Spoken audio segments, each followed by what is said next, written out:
Fala galera, eu sou o Felipe. Hoje eu tô aqui com meu parça, Luciano Pires. Luciano, grande parceiro da Merim, grande parceiro do movimento que a gente vem trazendo aqui para o sul de Minas. Para a gente começar, eu vou deixar o Luciano se apresentar, falar quem ele é, de um jeito um pouquinho diferente, numa linha histórica para trás, digamos assim. Ele vai dizer profissionalmente quem ele é para a gente continuar a conversa. Fechado. Bom, primeiro prazer, né, estar fazendo esse bate-papo com vocês aqui, fazendo, né, a história, né, da minha área, né, do que eu trabalhei até então. Atualmente, né, como gerente comercial da TV Alterosa, aqui no sul de Minas, com uma equipe, né, excelente, né, para estar fazendo a captação, né, das demandas para a TV no mercado. E a TV Alterosa já era parceira minha, tanto na época de agência de propaganda em Belo Horizonte, os diários associados, quanto também no marketing, né, aqui do Unis. A gente sempre fazendo merchandising, fazendo um trabalho aqui com o pessoal da Alterosa Alerta, né, com a Ademir. Então, um trabalho que já era bem próximo com eles, aí aconteceu o convite, né, para trabalhar com o pessoal aqui e a gente não abre mão também de estar no meio acadêmico, né, próximo dos alunos, então da coordenação da publicidade e propaganda e também sala de aula com a meninada. Isso aí. Antes da TV Alterosa, Luciano era? Antes da TV Alterosa, marketing do Unis. Ótimo. Marketing do Unis, antes do marketing do Unis? Sigla comunicação, como gestor de comunicação lá, de carteira de clientes. Luciano, ele tem uma particularidade, me vejo muito nele, obviamente. Luciano é um tipo de profissional que eu quero ser quando crescer. Mas me vejo muito nele porque o Luciano é vendedor, assim como eu me considero. Conheci o Luciano tentando vender a Merim para ele, em uma dessas experiências profissionais que ele teve. E eu costumo dizer, Luciano, na verdade não é uma frase minha, é uma frase do Bruno Van Enck, que é um empreendedor hoje que norteia muito os jovens empreendedores e empreendedoras no Brasil. Hoje ele é fundador da Barbearia Corleone, em São Paulo, uma das pioneiras nesse movimento de barbearias no Brasil. E ele tem uma frase que ele diz que todos nós somos vendedores, só existe uma profissão no mundo e essa profissão é a de vendedor. Ou a gente está vendendo a nossa capacidade, ou a gente está vendendo um produto ou um serviço, ou a gente está se vendendo, seja num relacionamento, o que for. E para a gente falar disso, primeiro eu queria que você falasse dessa frase, Luciano, e de como é que isso se encaixou na sua carreira. Você realmente acha que todo mundo é ou pode ser vendedor ou vendedora? Eu acho que o tempo todo, alguns talvez com uma facilidade maior, né? Eu não nasci vendedor, de verdade. Um menino tímido, né, de família que veio de interior também, mesmo tendo nascido em Belo Horizonte, mas a família de interior, com medo até de conversar, né? Mas o que acontece, né, que o mercado vai te conduzindo por caminhos, né, as portas vão abrindo, o dedinho de Deus vem e fala, ó, vai por esse caminho. E as portas foram se abrindo para mim na área comercial, né? Muito bom. Tira uma outra dúvida minha, Luciano. Como você sempre vendeu, como foi sempre sua função vender, eu tenho uma grande dúvida com relação ao que a gente chama de propósito. Na Merim, a gente sempre diz que propósito é vocação, é o que você nasceu para fazer. E quando a gente fala de um produto ou de um serviço, propósito é a interseção entre paixão, talento e capacidade de quem está criando com a necessidade de uma outra pessoa. Se a gente pega na sua carreira, qual que é a diferença para você entre vender com propósito e vender sem propósito? A venda com propósito, ela tem que atender a quem está do lado de lá. Senão você faz uma venda só e nunca mais vai fazer. Você vai, aliás, comprar inimigos se você fizer uma venda dessa forma. Então, antes de até chegar até o cliente, avaliar o perfil, né? Quem é o público, de fato, que você está querendo trabalhar, né? E o produto, ele ser trabalhado de um modo customizado, nesse caso, quando você está indo apresentar a proposta, mas antes disso, até desenvolver algo que seja de desejo das pessoas, né? Ela vai te procurar, você passa a fazer um processo inverso.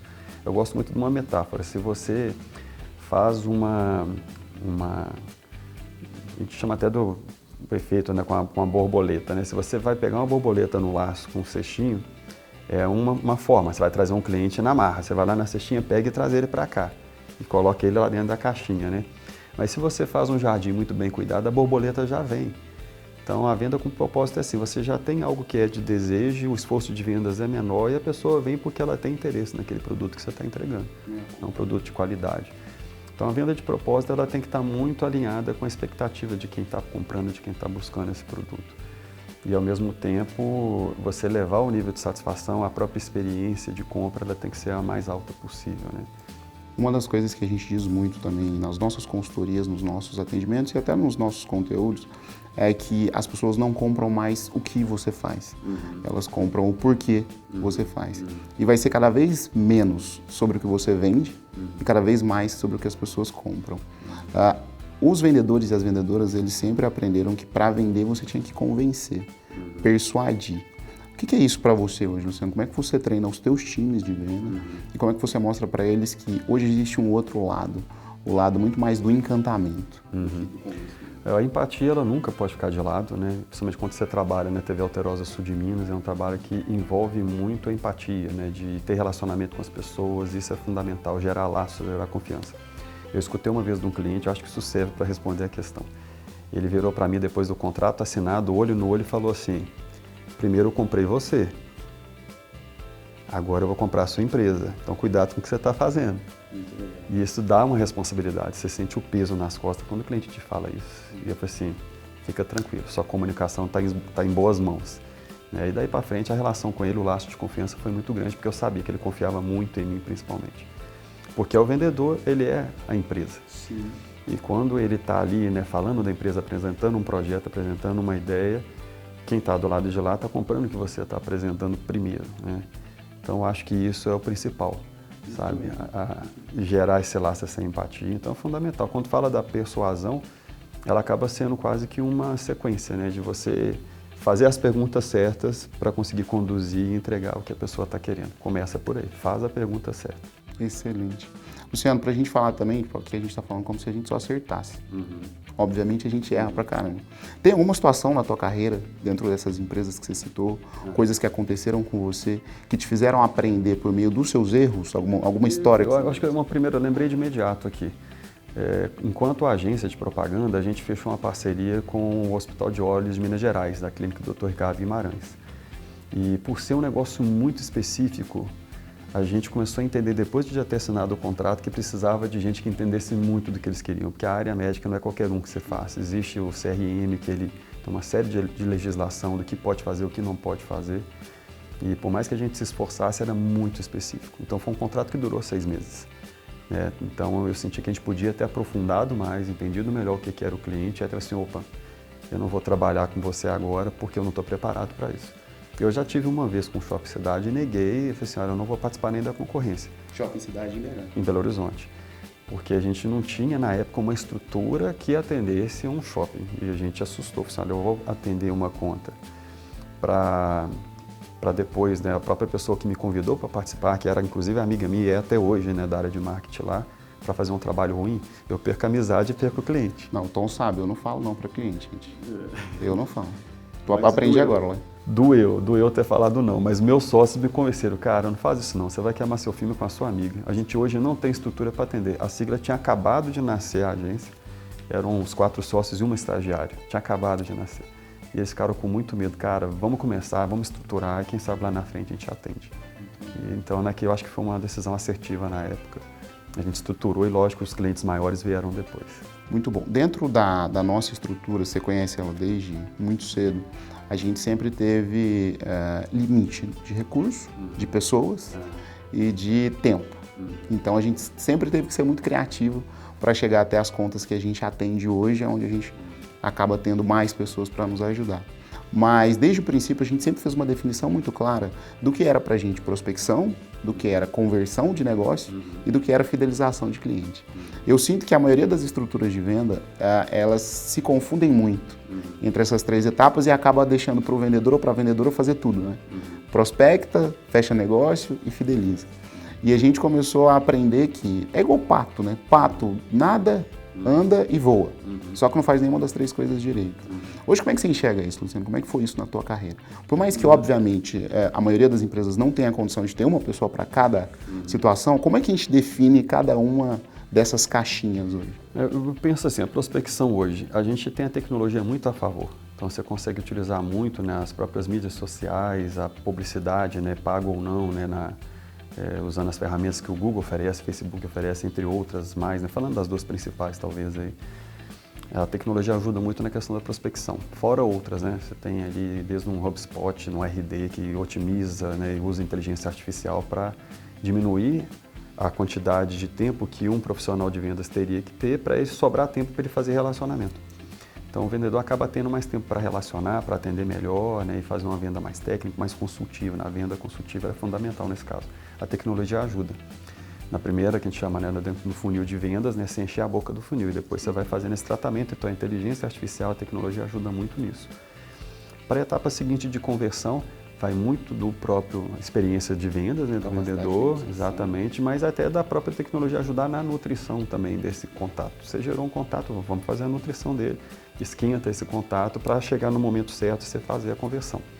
Ele já se convenceu que o produto atende, ele tem a condição financeira, ele está avaliando a questão de qual é o melhor momento de fechar a venda e ali, na hora que chega o momento certo, a equipe de venda está preparada e treinada para isso. E a última etapa também do pós-venda, você pode, mais uma vez, usar a tecnologia, né? Para estar fazendo alguns disparos, coisa simples, né? Um disparo no dia do aniversário da pessoa, que é o seu relacionamento, um agradecimento por algum, né, um contrato que foi renovado, pode ser às vezes ali um momento, né, de Páscoa, Ano Novo e tudo que você pode mandar. Isso são disparos automáticos, não depende de mais de pessoas estar fazendo isso. Lógico que a ligação, né, visitar tudo ainda continua contando. Mas dependendo do volume de clientes que você tem, você está numa empresa, né, como uma agência de propaganda, que você consegue administrar uma carteira de clientes menor, dá para fazer no tete-a-tete. Mas uma empresa que tem 1.000 clientes, mais de 1.000 clientes, e como é que ela faz isso? Então ela precisa de usar a tecnologia para fazer esse trabalho. Você trazer, tipo, a gente, no próprio Unis é assim, a gente precisa fazer esse trabalho muito bem feito, que você tem, né, de atrair os alunos que estão interessados em realizar o sonho dele de fazer uma faculdade. E aquele aluno ele tem que estar querendo vir e ao mesmo tempo se convencer de que ali o Unis é a melhor oportunidade para ele em termos de inovação, com possibilidade de internacionalização também. E você faz esse trabalho de trazer, né, esse aluno, de trabalhar com ele, de dar a opção dele conhecer a profissão no e-book, de conversar com o coordenador, de participar de uma feira de profissão. E ele vai se convencendo de que ali é o melhor lugar para ele de fato estudar. Aí conhece a estrutura e naquele momento, bom, está na hora de você vir para cá. O que a gente pode fazer para te ajudar? E na hora que ele decide fazer a inscrição, aí entra a interação com a equipe. E, logicamente, você tem aquela teoria do balde furado, né? Você coloca muita gente, mas se você esquecer da retenção aqui, de fazer um trabalho, de continuar gerando experiência positiva, então é fundamental. Então, a etapa final é a retenção, trabalhar a manutenção desse cliente também, e ele vira um novo vendedor. Se ele vira fã da sua empresa, ele vira um vendedor potencial seu. Eu acho que essa é a melhor estratégia. Excelente.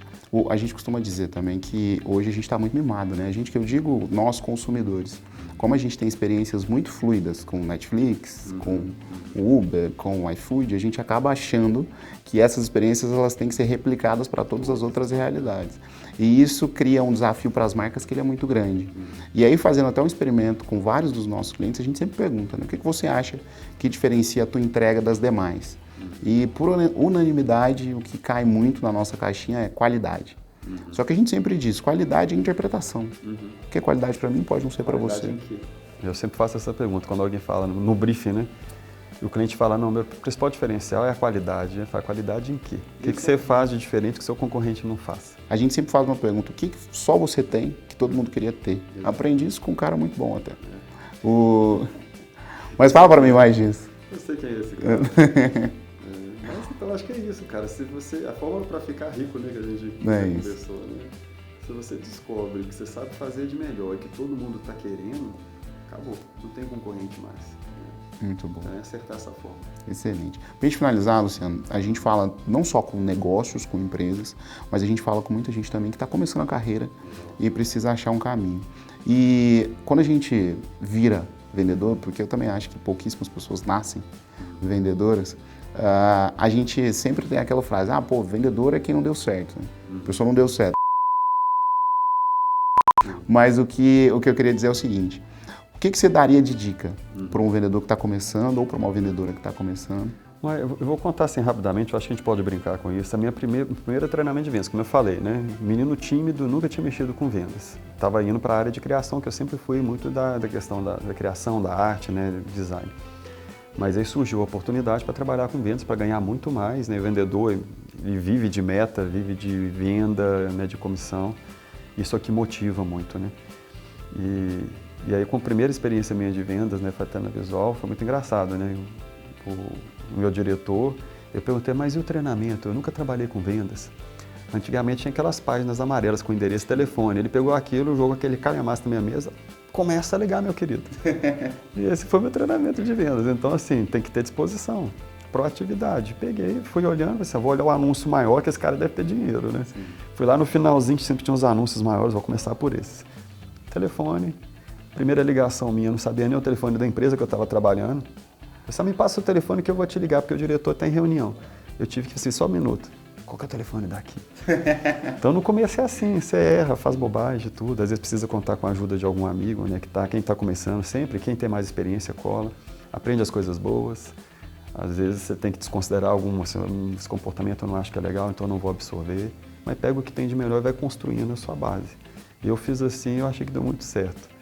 Assim, eu sempre gosto de entender que o melhor vendedor é aquele que é consultivo, é aquele que te escuta, faz as perguntas, como eu falei, certas. Então é fundamental. Quem está começando, sabe fazer a pergunta certa, porque senão tem um caso antigo, né?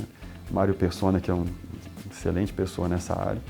Eu lembro dele contando, né? A menina foi para comprar uma lingerie e a vendedora foi descendo o estoque inteiro, né? Foi apresentando tudo. Eu falei assim, não é para mim, é para minha avó.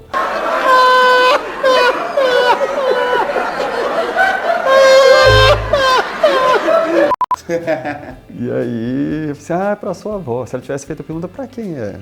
Para quem que você está comprando? É para você? É para presente e tudo? Ela já teria falado, não. O vendedor foi apresentando um monte de coisa, Parece bobo, né? achando que era para ela. Eu disse, não é para mim, é para minha avó, é aniversário dela. Depois ela desceu o estoque inteiro. Então, o vendedor tem que saber fazer a pergunta certa, fazer a venda consultiva, entender muito do produto para apresentar. E quanto mais ele entende do produto, mais a pessoa confia no que está falando para entender se realmente vai atender ou não. Sem empurrar a venda, eu acho que é sempre o contrário. Você tenta, como eu falei, atrair as borboletas para o seu jardim. O objetivo da Merim, como a gente já disse, é fazer com que as empresas do sul de Minas sejam mais conscientes. E a gente só consegue ser mais consciente se a gente tiver propósito. Propósito é a mudança que a gente faz no mundo. Para a gente ser mais consciente, ter mais propósito, a gente precisa de referências diferentes. E com essas referências diferentes, o nosso intuito é mudar o papo.